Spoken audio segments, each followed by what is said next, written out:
a primeira carta de Paulo à igreja em Corinto, 1 aos Coríntios, capítulo 1. De Paulo, escolhido por Deus para ser apóstolo de Cristo Jesus, e de Sóstenes, que também é um seguidor à igreja de Deus em Corinto. Cristo Jesus escolheu vocês para serem o seu povo muito próprio, e vocês adoram em seu nome, assim como nós e todos os outros que o chamam de Senhor. Minha oração é que Deus, nosso Pai, e o Senhor Jesus Cristo sejam bondosos com vocês e os abençoem com paz. Eu nunca paro de agradecer ao meu Deus por ter sido bondoso o suficiente para dar a vocês Cristo Jesus, que os ajuda a falar e a entender tão bem. Agora vocês têm certeza de que tudo que contamos a vocês sobre nosso Senhor Jesus Cristo é verdade. Vocês não estão perdendo nenhuma bênção enquanto esperam por Ele retornar, e até o dia em que Cristo retornar, Ele os manterá completamente inocentes. Deus pode ser confiado, e Ele escolheu vocês para serem parceiros com seu Filho, nosso Senhor Jesus Cristo. Meus queridos amigos, como seguidor de nosso Senhor Jesus Cristo, eu suplico que vocês se deem bem uns com os outros. Não tomem partidos, sempre tentem concordar no que pensam. Várias pessoas da família de Chloe já me relataram que vocês continuam brigando uns com os outros. Elas disseram que alguns de vocês afirmam seguir a mim, enquanto outros afirmam seguir Apolo, ou Pedro, ou Cristo. Cristo foi dividido? Fui eu pregado na cruz por vocês? Vocês foram batizados em meu nome? Eu agradeço a Deus por não ter batizado nenhum de vocês, exceto Crispo e Gaio. Nenhum de vocês pode dizer que foi batizado em meu nome. Eu batizei sim a família de Estéfanas, mas não me lembro se batizei mais alguém. Cristo não me enviou para batizar, Ele me enviou para contar as boas novas, sem usar palavras grandes que fariam a cruz de Cristo perder seu poder.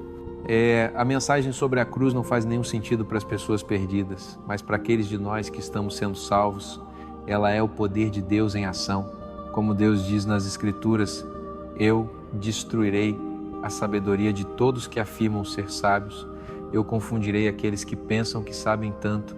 O que aconteceu com aquelas pessoas sábias? O que aconteceu com aqueles especialistas nas Escrituras? O que aconteceu com os que pensam que têm todas as respostas? Deus não mostrou que a sabedoria deste mundo é tola? Deus foi sábio e decidiu não deixar que as pessoas deste mundo usassem sua sabedoria para aprender sobre Ele. Em vez disso, Deus escolheu salvar apenas aqueles que acreditam na mensagem tola que nós pregamos. Os judeus pedem milagres e os gregos querem algo que soe sábio, mas nós pregamos que Cristo foi pregado na cruz. A maioria dos judeus tem problemas com isso, e a maioria dos gentios acha que é tolice.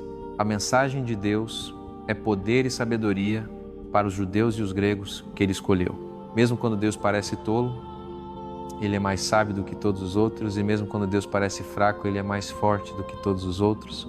Meus queridos amigos, lembrem-se de como vocês eram quando Deus os escolheu. As pessoas deste mundo não achavam que muitos de vocês eram sábios.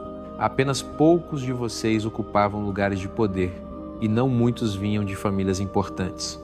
Mas Deus escolheu as coisas tolas deste mundo para envergonhar os sábios. Ele escolheu as coisas fracas deste mundo para envergonhar os poderosos.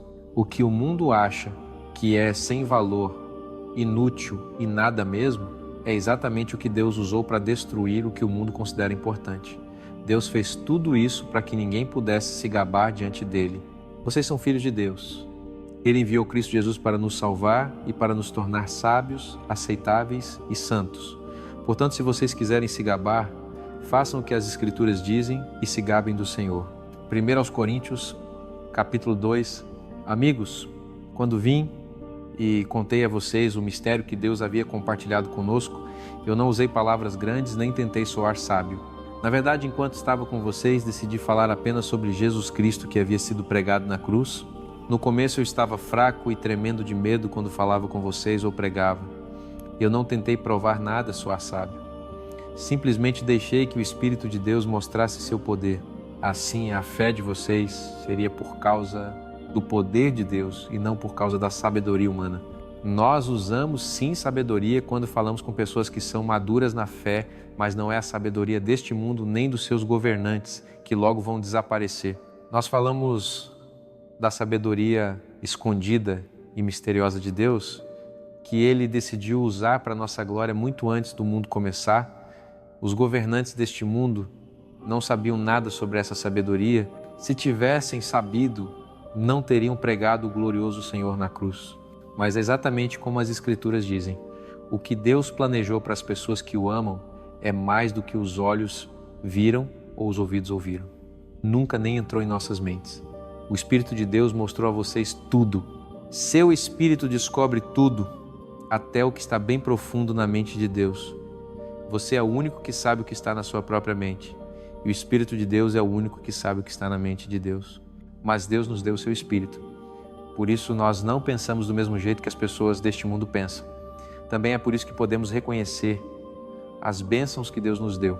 Cada palavra que falamos nos foi ensinada pelo Espírito de Deus, não pela sabedoria humana, e o mesmo Espírito nos ajuda a ensinar coisas espirituais para pessoas espirituais.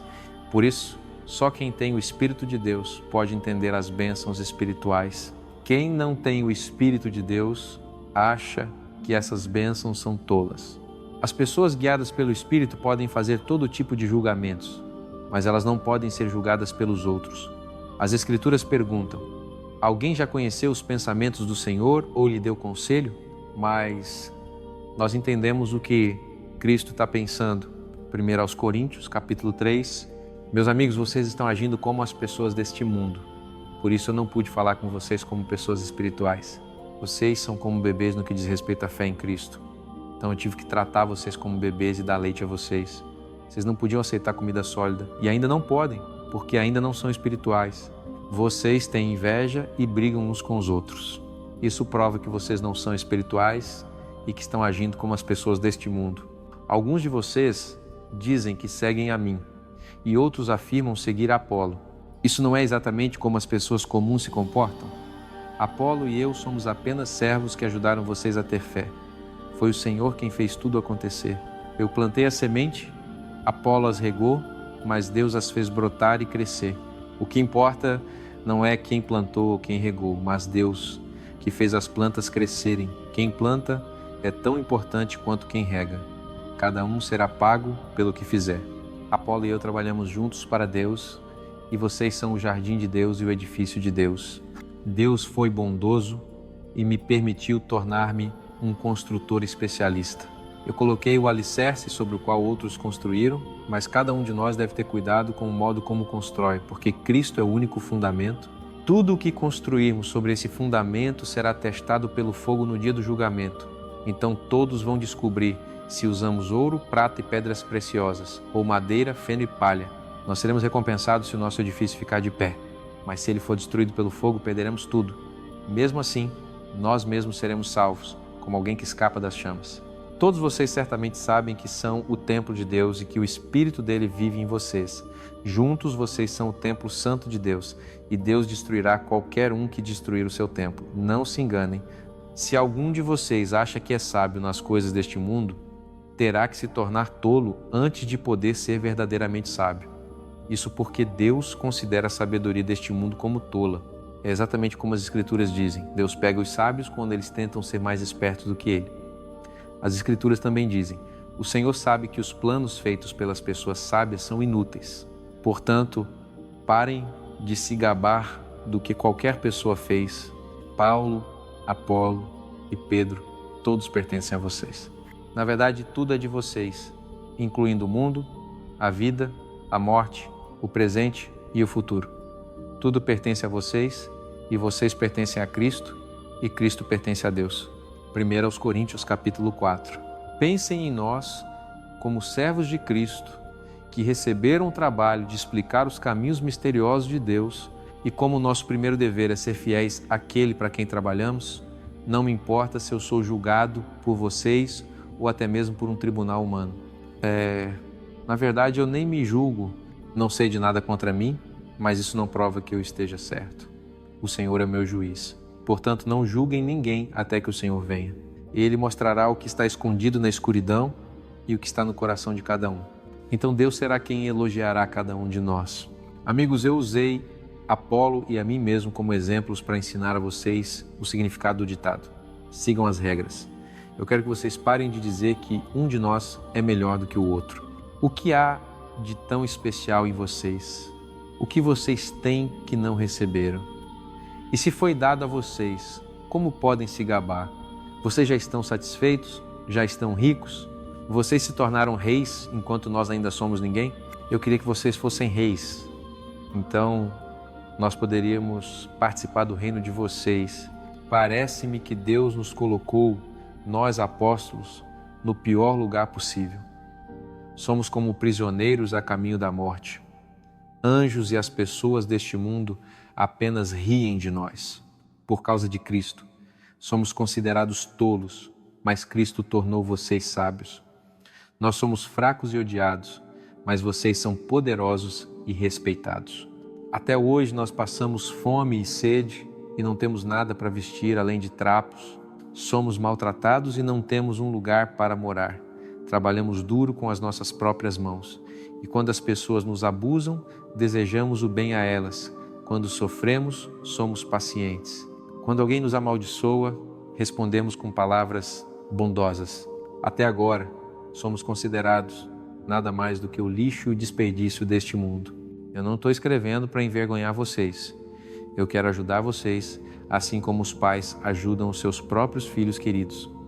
10.000 pessoas podem ensinar vocês sobre Cristo, mas eu sou o único pai de vocês. Vocês se tornaram meus filhos quando eu contei a vocês sobre Cristo Jesus, e eu quero que vocês sejam como eu. Por isso enviei Timóteo até vocês. Eu o amo como um filho, e ele é um servo fiel do Senhor. Timóteo contará a vocês o que eu faço para seguir Cristo e como isso concorda com o que eu sempre ensino sobre Cristo em todas as igrejas. Alguns de vocês pensam que eu não vou visitá-los e por isso estão se gabando. Mas se o Senhor me permitir ir, eu logo estarei aí. Então eu descobrirei se os que estão fazendo toda essa gabarice realmente têm algum poder. O reino de Deus não é só um monte de palavras, é poder. O que vocês querem que eu faça quando chegar? Vocês querem que eu seja duro com vocês ou que eu seja bondoso e gentil? 1 Coríntios, capítulo 5. Eu ouvi coisas terríveis sobre alguns de vocês. Na verdade, vocês estão se comportando pior do que os gentios. Um homem está até dormindo com a própria madrasta. Vocês estão orgulhosos quando deveriam se sentir tão mal a ponto de expulsar qualquer um que age assim. Eu estou com vocês apenas em pensamento, mas em nome do nosso Senhor Jesus, eu já julguei esse homem como se estivesse com vocês pessoalmente. Então, quando vocês se reunirem juntos e o poder do Senhor Jesus estiver com vocês, eu também estarei lá. Vocês devem entregar esse homem a Satanás. O corpo dele será destruído, mas o espírito dele será salvo quando o Senhor Jesus voltar. Parem de ser orgulhosos. Vocês não sabem como um pouco de fermento se espalha por toda a massa? Livrem-se do fermento velho, então vocês serão como pão fresco feito sem fermento, e é isso que vocês são. O nosso Cordeiro da Páscoa é Cristo, que já foi sacrificado.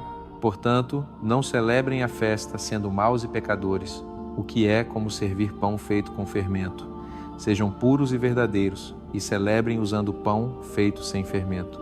Na minha outra carta, eu disse a vocês para não terem nada a ver com pessoas imorais. Mas eu não estava falando das pessoas deste mundo. Vocês teriam que sair deste mundo para fugir de todo mundo que é imoral ou ganancioso, ou que engana, ou que adora ídolos. Eu estava falando das pessoas do nosso próprio grupo que são imorais, ou gananciosas, ou adoram ídolos, ou amaldiçoam os outros, ou se embriagam, ou enganam. Não comam nem mesmo com elas. Por que eu deveria julgar os de fora? Não somos nós que devemos julgar apenas os membros da igreja? Deus julga todos os outros. As Escrituras dizem: expulsem qualquer um do seu próprio povo que seja mau. 1 Coríntios, capítulo 6. Quando um de vocês tem uma queixa contra outro, vocês levam a queixa a um tribunal de pecadores ou levam para o povo de Deus? Vocês não sabem que o povo de Deus julgará o mundo? E se vocês vão julgar o mundo, não podem resolver pequenos problemas? Vocês não sabem que nós julgaremos anjos? E se é assim, certamente podemos julgar assuntos do dia a dia. Por que vocês levam queixas do dia a dia a juízes que não são respeitados pela igreja? Eu digo isso para envergonhar vocês. Não há nenhum de vocês sábio o suficiente para atuar como juiz entre um seguidor e outro. Por que um de vocês deveria levar outro para ser julgado por incrédulos? Quando um de vocês leva outro ao tribunal, todos vocês perdem. Seria melhor deixar que enganassem e roubassem vocês. Mas, em vez disso, vocês enganam e roubam outros seguidores. Vocês não sabem que as pessoas más não terão parte nas bênçãos do reino de Deus? Não se enganem. Ninguém que é imoral, ou adora ídolos, ou é infiel no casamento, ou é pervertido, ou se comporta como homossexual terá parte no reino de Deus. Nem qualquer ladrão, ou pessoa gananciosa, ou bêbado, ou quem amaldiçoa e engana os outros. Alguns de vocês costumavam ser assim, mas agora o nome do nosso Senhor Jesus Cristo e o poder do Espírito de Deus lavaram vocês, tornaram vocês santos e aceitáveis para Deus. Alguns de vocês dizem: nós podemos fazer qualquer coisa que quisermos. Mas eu digo a vocês que nem tudo é bom para nós.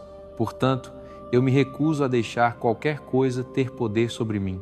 Vocês também dizem: a comida é para o nosso corpo e o nosso corpo é para a comida. Mas eu digo a vocês que Deus destruirá ambos. Nós não devemos fazer coisas indecentes com os nossos corpos. Devemos usá-los para o Senhor, que está no comando dos nossos corpos. Deus nos levantará da morte pelo mesmo poder que usou quando levantou o nosso Senhor para a vida.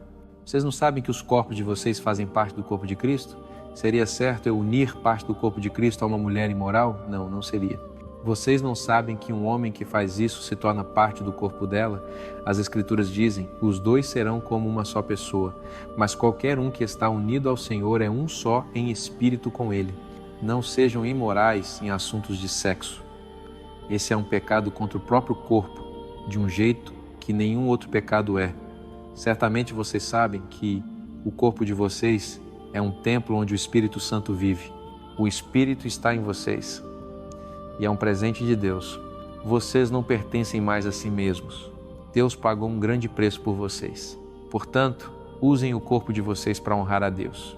1 aos Coríntios, capítulo 7. Agora eu vou responder as perguntas que vocês fizeram na carta de vocês. Vocês perguntaram: é melhor as pessoas não se casarem? Bem, ter o próprio marido ou esposa deveria impedir vocês de fazer algo imoral. Maridos e esposas devem ser justos um com o outro sobre ter relações sexuais. A esposa pertence ao marido em vez de a si mesma, e o marido pertence à esposa em vez de a si mesmo. Portanto, não neguem sexo um ao outro, a menos que concordem em não ter sexo por um tempinho para passar tempo em oração.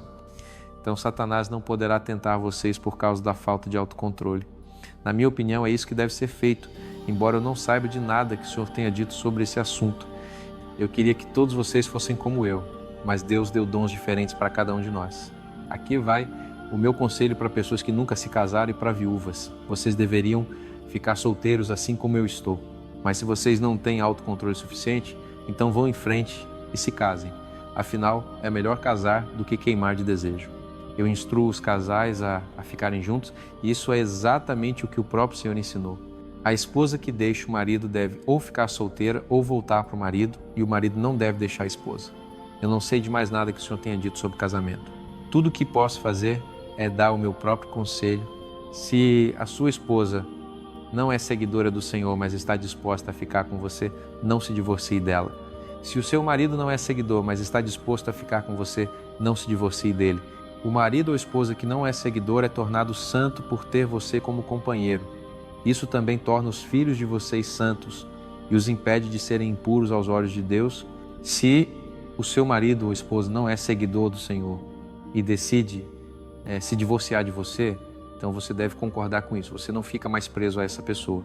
Afinal, Deus escolheu vocês e quer que vocês vivam em paz. E, além disso, como você sabe se vai conseguir salvar o seu marido ou esposa que é não seguidor? Em toda a igreja eu digo às pessoas que permaneçam como estavam quando o Senhor Jesus as escolheu e Deus as chamou para serem dele. Agora eu digo a mesma coisa a vocês. Se você já é circuncidado, não tente mudar isso. Se você não é circuncidado, não se circuncide. Ser circuncidado ou não ser circuncidado não é realmente o que importa. O importante é obedecer aos mandamentos de Deus. Portanto, não tentem mudar o que vocês eram quando Deus os escolheu. Você é escravo? Não deixe que isso o incomode. Mas se você pode conquistar a liberdade, deve fazê-lo. Quando o Senhor escolhe escravos, eles se tornam pessoas livres dele. Quando ele escolhe pessoas livres, elas se tornam escravos de Cristo. Deus pagou um grande preço por vocês, portanto, não se tornem escravos de ninguém mais. Permaneçam como estavam quando Deus os escolheu. Eu não sei de nada que o Senhor tenha dito sobre viúvas ou pessoas que nunca se casaram, mas eu vou dizer o que penso e vocês podem confiar em mim porque o Senhor me tratou com bondade. Estamos agora passando por tempos difíceis e eu acho que é melhor vocês permanecerem como estão. Se você é casado, permaneça casado. Se você não é casado, não tente se casar. Não é errado casar, mesmo se você nunca se casou antes, mas os que se casam terão muitos problemas e eu quero proteger vocês disso.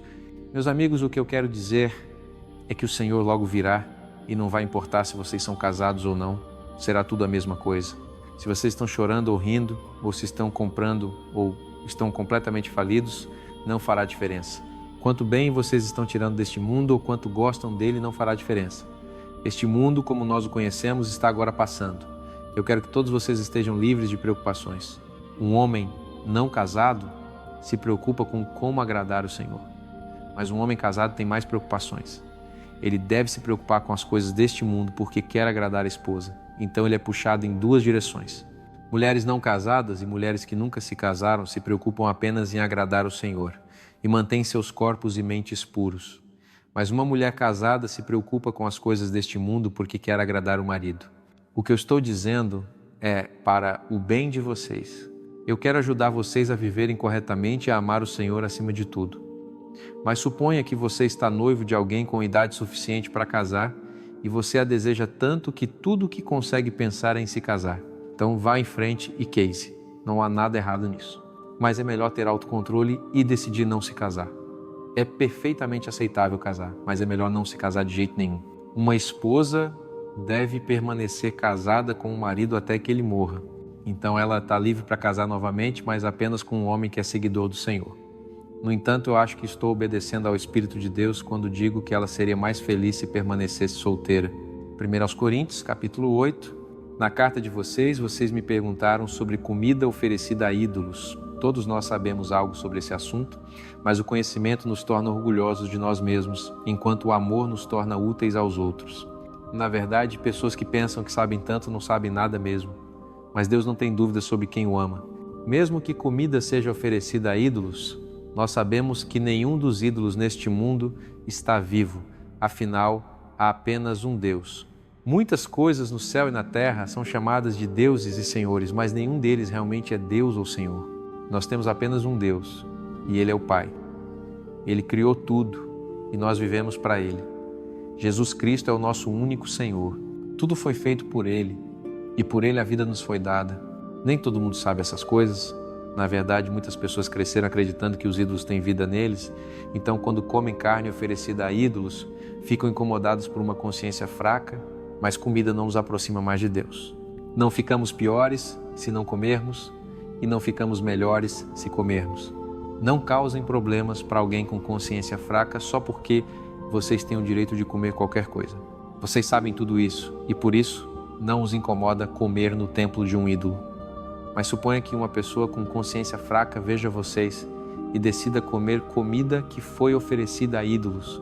Então o que vocês sabem destruiu alguém por quem Cristo morreu. Quando vocês pecam ferindo um seguidor com consciência fraca, pecam contra Cristo. Portanto, se eu ferir um dos seguidores do Senhor com o que como, nunca mais comerei carne enquanto viver. 1 Coríntios, capítulo 9, esse é o livro. Eu sou apóstolo. Eu vi o Senhor Jesus e levei vocês a terem fé nele. Outros podem pensar que eu não sou apóstolo, mas vocês são a prova de que eu sou apóstolo para vocês. Quando as pessoas me questionam, eu digo que Barnabé e eu temos o direito à nossa comida e bebida. Cada um de nós tem o direito de casar com uma das seguidoras do Senhor e levá-la conosco, exatamente como os outros apóstolos, os irmãos do Senhor e Pedro fazem. Somos nós os únicos que temos que nos sustentar trabalhando em outro emprego? Os soldados pagam o próprio salário? As pessoas que plantam uvas não comem um pouco do que cultivam? Os pastores não tiram leite das próprias cabras? Eu não estou dizendo isso por minha própria autoridade. A lei de Moisés nos diz para não colocar focinheira no boi quando ele está moendo o grão. Mas será que Deus estava preocupado apenas com um boi? Não, não estava. Ele estava falando de nós. Isso foi escrito nas Escrituras para que todos os que aram e todos os que moem o grão esperem compartilhar da colheita. Quando contamos a mensagem a vocês, foi como plantar semente espiritual. Portanto, temos o direito de aceitar coisas materiais como nossa colheita de vocês. Se outros têm o direito de fazer isso, nós temos um direito ainda maior. Mas não usamos esse direito nosso. Estamos dispostos a suportar qualquer coisa para não causar problemas à mensagem sobre Cristo. Vocês não sabem que as pessoas que trabalham no templo vivem do que é trazido ao templo? Vocês não sabem que a pessoa que serve no altar recebe parte do que é oferecido? Da mesma forma, o Senhor quer que todos os que pregam as boas novas vivam pregando essa mensagem. Mas eu nunca usei esses privilégios meus. E não estou escrevendo isso porque quero começar agora. Eu preferiria morrer do que alguém me roubar o direito de me orgulhar disso. Eu não tenho motivo para me gabar de pregar as boas novas. Pregar é algo que Deus me mandou fazer e se eu não fizer, estou condenado.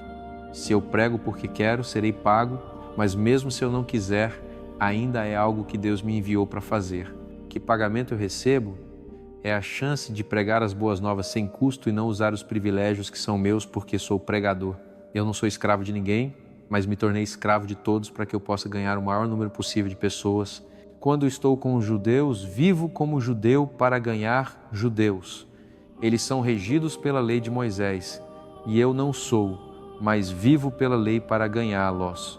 E quando estou com pessoas que não são regidas pela lei, esqueço a lei para ganhá-las. Claro que nunca esqueço realmente a lei de Deus, né? Na verdade, sou regido pela lei de Cristo. Quando estou com pessoas cuja fé é fraca, vivo como elas para ganhá-las.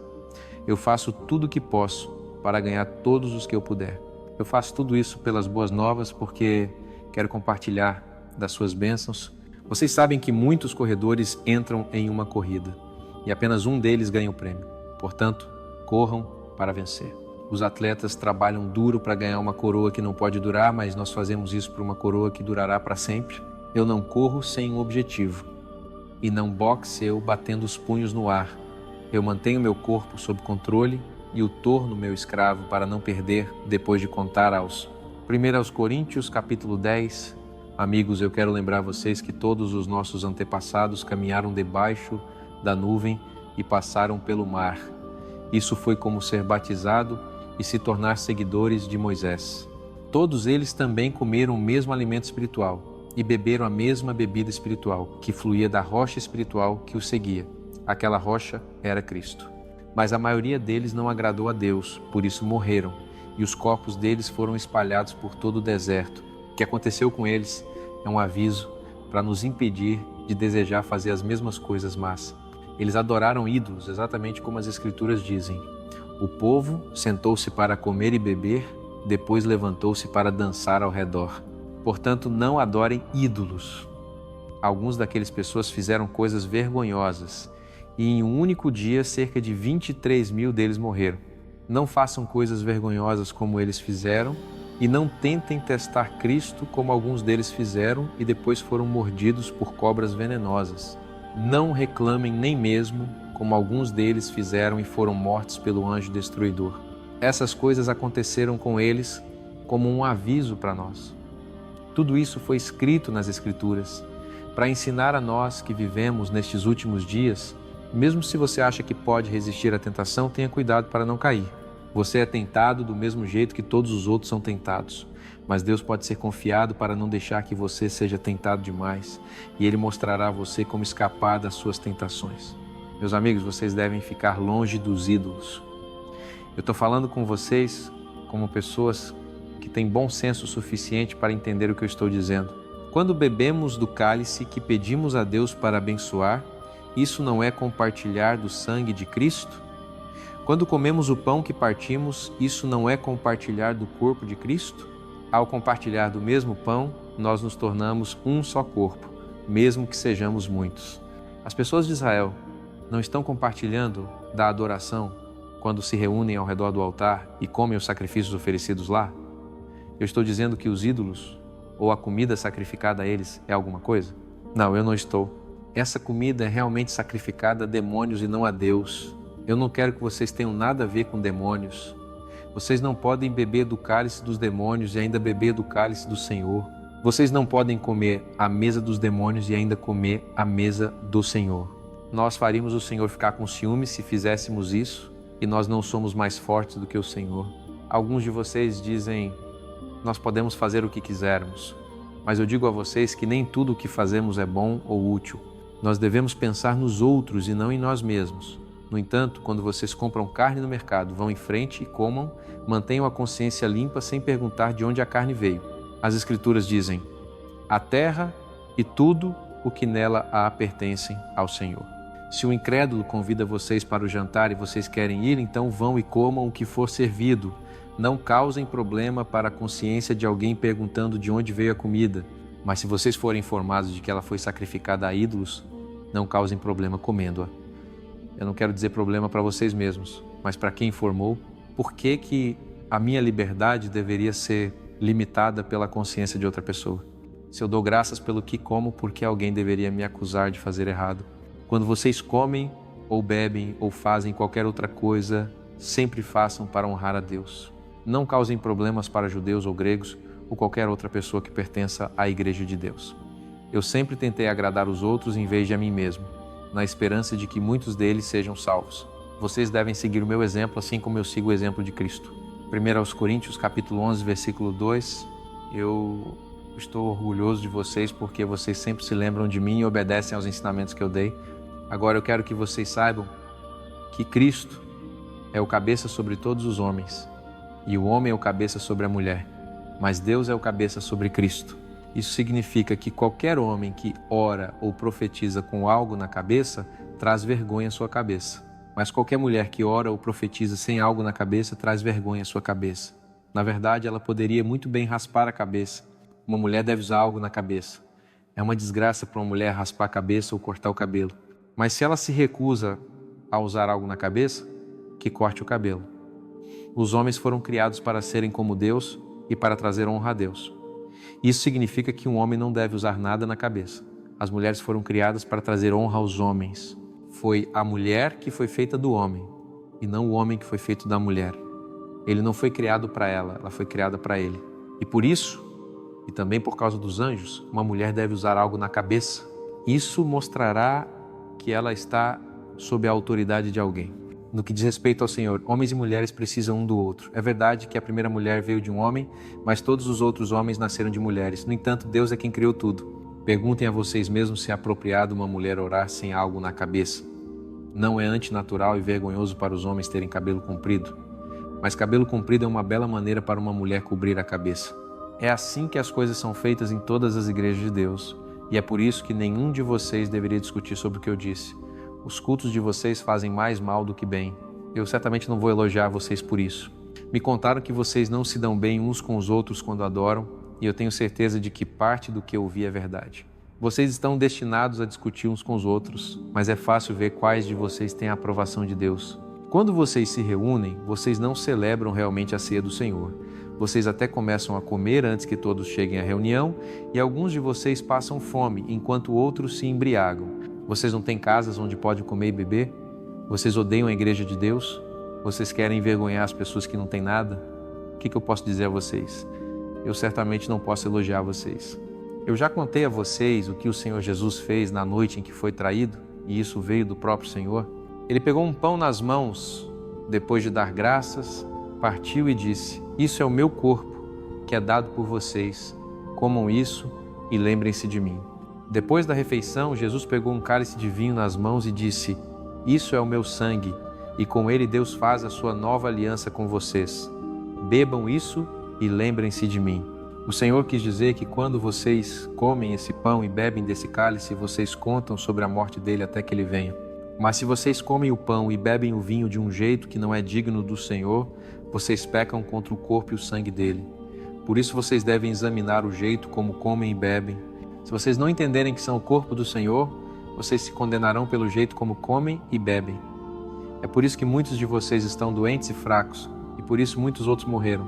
Se nós julgarmos cuidadosamente a nós mesmos, não seremos punidos.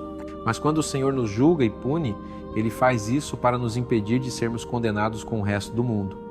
Meus queridos amigos, vocês deveriam esperar até que todos cheguem antes de começar a comer. Se vocês estão realmente com fome, podem comer em casa, então vocês não se condenarão quando se reunirem.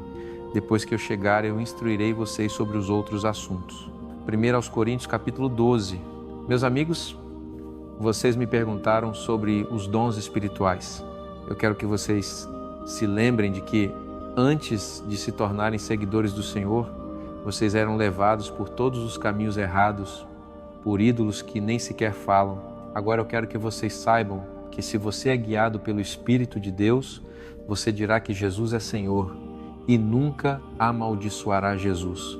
Há diferentes tipos de dons espirituais, mas todos vêm do mesmo Espírito.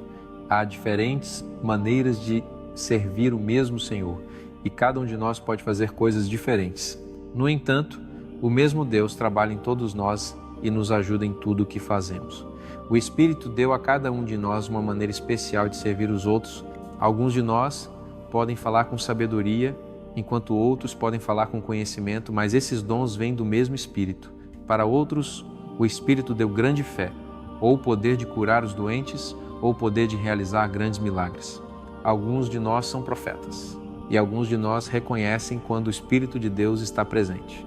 Outros podem falar diferentes tipos de línguas, e ainda outros podem dizer o que essas línguas significam. Mas é o Espírito quem faz tudo isso e decide quais dons dar a cada um de nós. O corpo de Cristo tem muitas partes diferentes, exatamente como qualquer outro corpo. Alguns de nós são judeus e outros são gentios. Alguns de nós são escravos e outros são livres. Mas o Espírito de Deus batizou cada um de nós e nos tornou parte do corpo de Cristo. Agora cada um de nós bebe desse mesmo Espírito. Nossos corpos não têm apenas uma parte, eles têm muitas. Suponha que um pé diga, eu não sou uma mão, por isso não faço parte do corpo. O pé ainda não pertenceria ao corpo? Ou suponha que uma orelha diga, eu não sou um olho, por isso não faço parte do corpo. A orelha ainda não pertenceria ao corpo? Se nossos corpos fossem só um olho, nós não poderíamos ouvir nada. E se fossem só uma orelha, nós não poderíamos cheirar nada. Mas Deus colocou todas as partes do nosso corpo juntas, do jeito que Ele decidiu ser o melhor. Um corpo não é realmente um corpo a menos que tenha mais de uma parte. São necessárias muitas partes para fazer um único corpo. É por isso que os olhos não podem dizer que não precisam das mãos. Isso também é por isso que a cabeça não pode dizer que não precisa dos pés. Na verdade, nós não podemos nos dar bem sem as partes do corpo que parecem ser as mais fracas. Nós tomamos cuidado especial para vestir algumas partes dos nossos corpos. Somos modestos sobre as nossas partes pessoais, mas não precisamos ser modestos sobre outras partes.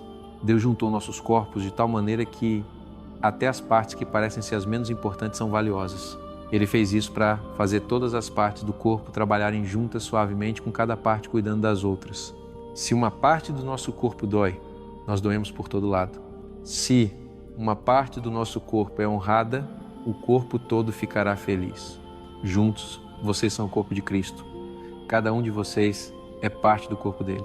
Primeiro, Deus escolheu algumas pessoas para serem apóstolos, profetas e mestres para a igreja, mas Ele também escolheu algumas para realizar milagres, ou curar os doentes, ou ajudar os outros, ou ser líderes, ou falar diferentes tipos de línguas. Nem todo mundo é apóstolo, nem todo mundo é profeta, nem todo mundo é mestre, nem todo mundo pode realizar milagres, nem todo mundo pode curar os doentes, nem todo mundo pode falar diferentes tipos de línguas, nem todo mundo pode dizer o que essas línguas significam. Eu quero que vocês desejem os melhores dons, por isso eu vou mostrar a vocês um caminho muito melhor. 1 Coríntios, capítulo 13. E se eu pudesse falar todas as línguas dos humanos e dos anjos, se eu não amasse os outros, eu seria nada mais do que um gongo barulhento ou um símbolo que tilinta. E se eu pudesse profetizar e entender todos os segredos e todo o conhecimento, e se eu tivesse fé que movesse montanhas, eu seria nada menos que amasse os outros.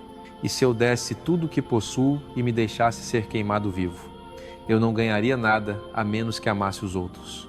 O amor é bondoso e paciente, nunca ciumento, presunçoso, orgulhoso ou rude. O amor não é egoísta, nem se irrita rápido. Ele não guarda registro dos erros que os outros fazem. O amor se alegra com a verdade, mas não com o mal. O amor é sempre apoiador, leal, esperançoso e confiante. O amor nunca falha. Todos que profetizam pararão, e línguas desconhecidas não serão mais faladas. Tudo o que sabemos será esquecido. Nós não sabemos tudo, e nossas profecias não são completas. Mas o que é perfeito um dia aparecerá, e o que não é perfeito então desaparecerá. Quando éramos crianças, pensávamos e raciocinávamos como crianças, mas quando crescemos, abandonamos os jeitos infantis.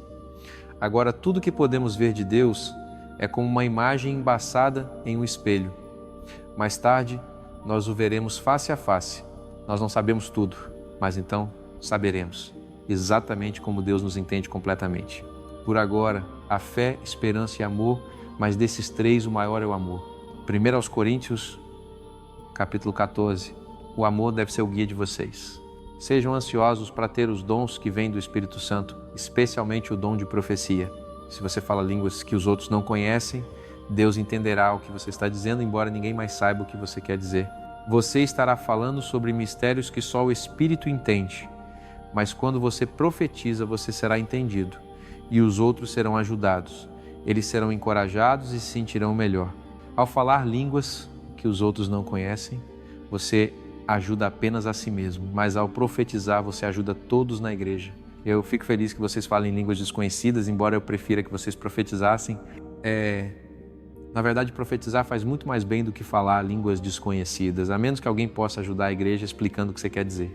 Meus amigos, que bem faria se eu viesse e falasse línguas desconhecidas para vocês e não explicasse o que eu quis dizer? Como eu ajudaria vocês, a menos que eu contasse o que Deus me mostrou, ou desse algum conhecimento, ou profecia, ou ensino? Se todos os instrumentos musicais soassem iguais, como você saberia a diferença entre uma flauta e uma harpa?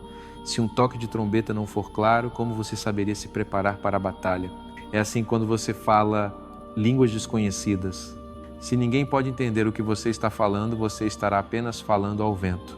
Há muitas línguas diferentes neste mundo e todas elas fazem sentido, mas se eu não entender a língua que alguém está usando, seremos como estrangeiros um para o outro. Se vocês realmente querem dons espirituais, escolham os que serão mais úteis para a igreja.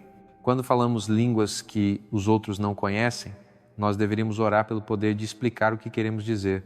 Por exemplo, se eu uso uma língua desconhecida nas minhas orações, meu espírito ora, mas minha mente é inútil. Então o que eu deveria fazer? Há momentos em que eu deveria orar com o meu espírito e momentos em que eu deveria orar com minha mente.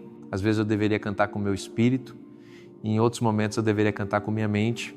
Suponha que alguns estranhos estejam no culto de vocês. Quando vocês estão louvando a Deus com o espírito, se eles não entenderem vocês, como eles saberão dizer amém? Você pode estar adorando a Deus de uma maneira maravilhosa, mas ninguém mais será ajudado. Eu agradeço a Deus por falar línguas desconhecidas mais do que qualquer um de vocês. Mas palavras que fazem sentido podem ajudar a igreja. É por isso que, na igreja, eu prefiro falar 5 palavras que façam sentido do que falar 10.000 palavras em uma língua que os outros não conhecem. Meus amigos, parem de pensar como crianças. Pensem como pessoas maduras e sejam inocentes como bebês pequenos.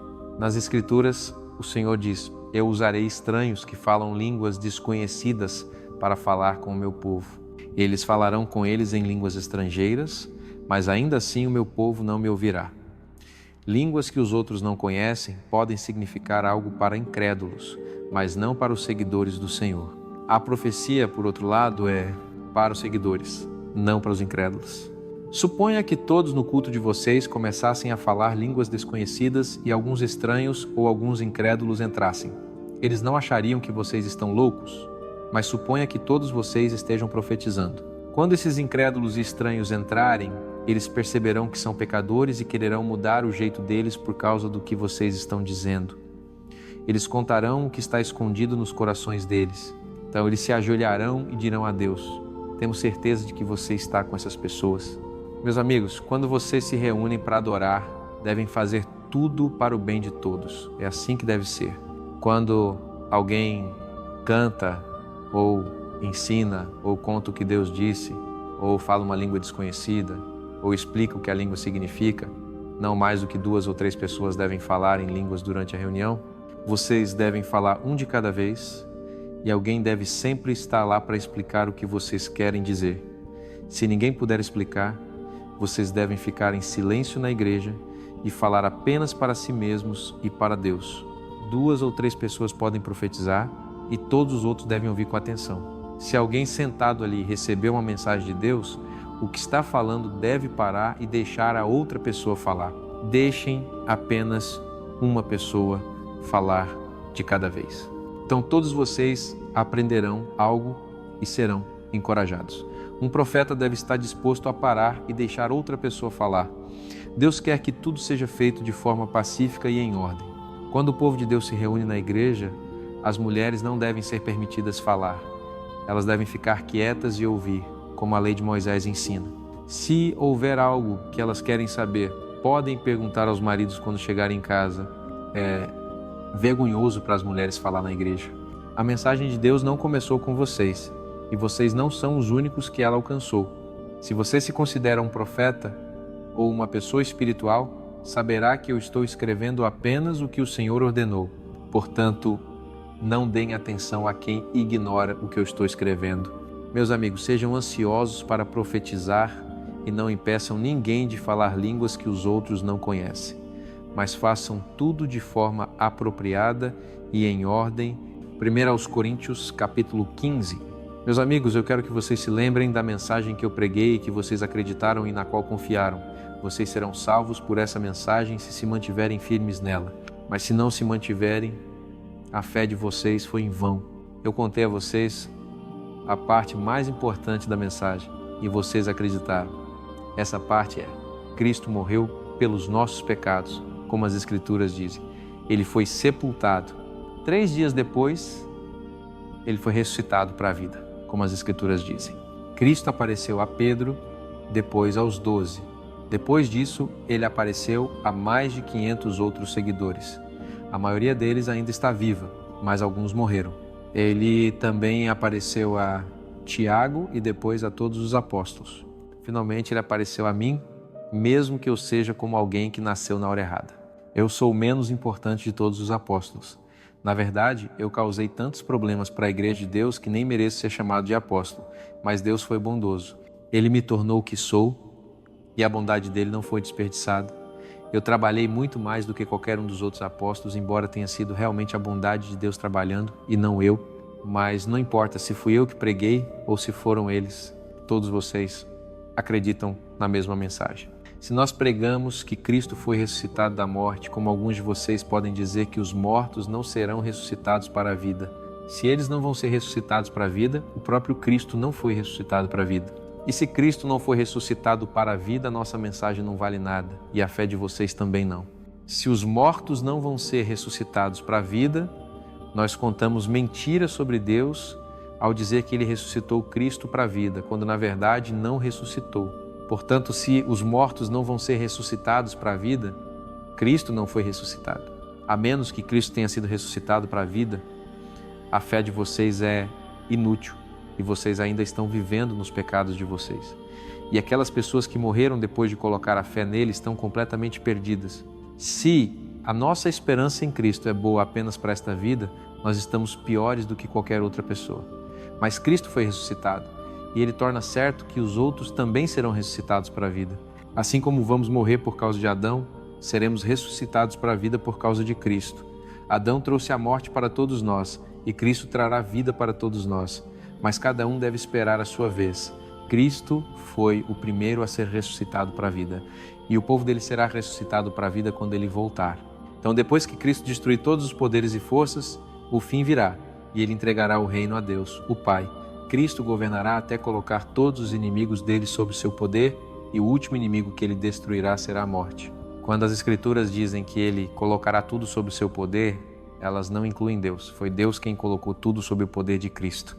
Depois que tudo estiver sob o poder do Filho de Deus, ele se colocará sob o poder de Deus que colocou tudo sob o poder do Filho dele. Então Deus significará tudo para todos. Se os mortos não vão ser ressuscitados para a vida, o que farão as pessoas que estão sendo batizadas por eles? Por que estão sendo batizadas por aqueles mortos? E por que nós sempre arriscamos as nossas vidas e enfrentamos a morte todos os dias? O orgulho que eu tenho em vocês, por causa de Cristo Jesus, nosso Senhor, é o que me faz dizer isso. O que vocês acham que eu ganhei lutando contra animais selvagens em Éfeso, se os mortos não são ressuscitados para a vida? Vamos comer e beber, amanhã morremos. Não se enganem, amigos ruins destruirão vocês. Sejam sensatos e parem de pecar. Vocês deveriam se envergonhar que algumas pessoas ainda não conheçam Deus. Alguns de vocês perguntaram como os mortos serão ressuscitados para a vida. Que tipo de corpos eles terão? Não sejam tolos. Uma semente deve morrer antes de brotar do chão. Sementes de trigo e todas as outras sementes parecem diferentes dos brotos que surgem. Isso porque Deus dá a cada coisa o tipo de corpo que Ele quer que ela tenha. Pessoas, animais, pássaros e peixes são cada um feitos de carne, mas nenhum deles é igual. Tudo nos céus tem um corpo e tudo na terra também, mas cada um é muito diferente dos outros. O sol não é como a lua não é como as estrelas, e cada estrela é diferente. É assim que será quando os nossos corpos forem ressuscitados para a vida. Esses corpos morrerão, mas os corpos que forem ressuscitados viverão para sempre. Esses corpos feios e fracos se tornarão belos e fortes. Assim como temos corpos físicos, temos corpos espirituais, e os nossos corpos físicos serão transformados em corpos espirituais. O primeiro homem foi chamado Adão, e as Escrituras nos dizem que ele era uma pessoa viva. Mas Jesus, que pode ser chamado o último Adão, é um espírito que dá vida. Vemos que o que tem corpo espiritual não veio primeiro, ele veio depois do que tinha corpo físico. O primeiro homem foi feito do pó da terra, mas o segundo homem veio do céu. Todos na terra têm um corpo como o do que foi feito do pó da terra, e todos no céu têm um corpo como o do que veio do céu. Assim como somos como o que foi feito da terra, seremos como o que veio do céu. Meus amigos, eu quero que vocês saibam que os nossos corpos de carne e sangue vão apodrecer. Isso significa que eles não podem participar do reino de Deus, que dura para sempre. Eu vou explicar um mistério para vocês. Nem todos nós vamos morrer, mas todos seremos transformados. Vai acontecer, de repente, mais rápido do que um piscar de olhos ao som da última trombeta. Os mortos serão ressuscitados e todos nós seremos transformados para nunca mais morrer. Os nossos corpos mortos e que apodrecem serão transformados em corpos que não morrem nem apodrecem. Os corpos que temos agora são fracos e podem morrer, mas serão transformados em corpos eternos. Então as Escrituras se tornarão verdade. A morte perdeu a batalha. Onde está a vitória dela? Onde está o aguilhão dela? O pecado é o que dá à morte o seu aguilhão, e a lei é o poder por trás do pecado. Mas graças a Deus por deixar o nosso Senhor Jesus Cristo nos dar a vitória. Meus queridos amigos, fiquem firmes e não se abalem. Sempre continuem ocupados trabalhando para o Senhor. Vocês sabem que tudo que fazem para Ele vale a pena. 1 aos Coríntios, capítulo 16. Quando vocês coletarem dinheiro para o povo de Deus, eu quero que façam exatamente o que eu disse às igrejas na Galácia para fazerem. Isso é, cada domingo, cada um de vocês deve separar parte do que ganhou. Se fizerem isso, não terão que fazer uma coleta quando eu chegar. Escolham alguns seguidores para levar o dinheiro a Jerusalém. Eu os enviarei com o dinheiro e com cartas que mostram que vocês aprovam eles. Se vocês acharem que eu devo ir junto, eles podem ir comigo. Depois de passar pela Macedônia, eu espero ver vocês e visitar vocês por um tempo. Talvez eu fique até o inverno inteiro, para que vocês possam me ajudar no caminho para onde eu for em seguida. Se o Senhor permitir, eu prefiro vir mais tarde para uma visita mais longa do que parar agora só por uma visita curta. Eu ficarei em Éfeso até Pentecostes, porque há uma oportunidade maravilhosa para eu fazer algum trabalho aqui, mas também há muitas pessoas que são contra mim. Quando Timóteo chegar, deem a ele uma recepção amigável. Ele está fazendo o trabalho do Senhor, exatamente como eu. Não deixem ninguém maltratá-lo. Eu estou esperando que ele volte para mim junto com os outros seguidores. Portanto, quando ele partir, mandem ele embora com as bênçãos de vocês. Eu me esforcei muito para convencer o nosso amigo Apolo a visitar vocês com os outros seguidores. Ele não quer vir agora, mas virá quando puder. Fiquem alertas. Sejam firmes na fé de vocês. Sejam corajosos e fortes. Mostrem amor em tudo o que fizerem. Vocês sabem que Estéfanas e a família dele foram os primeiros na Caia a terem fé no Senhor.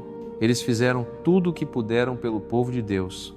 Meus amigos, eu peço que obedeçam a líderes como eles e façam o mesmo por todos os outros que trabalham duro com vocês. Eu fiquei feliz em ver Estéfanas, Fortunato e Acaico. Tê-los aqui foi como ter vocês. Eles me fizeram sentir muito melhor, exatamente como fizeram vocês se sentirem melhor. Vocês deveriam valorizar pessoas como eles. Saudações das igrejas na Ásia. Áquila e Priscila, juntamente com a igreja que se reúne na casa deles, mandam saudações no nome do Senhor. Todos os seguidores do Senhor mandam saudações. Deem um ao outro uma saudação calorosa. Eu estou assinando esta carta, eu mesmo, Paulo. Eu oro para que Deus coloque uma maldição sobre todo mundo que não ama o Senhor e que o Senhor venha logo. Eu oro para que o Senhor Jesus seja bondoso com vocês. Eu amo todos que pertencem a Cristo Jesus. Amém.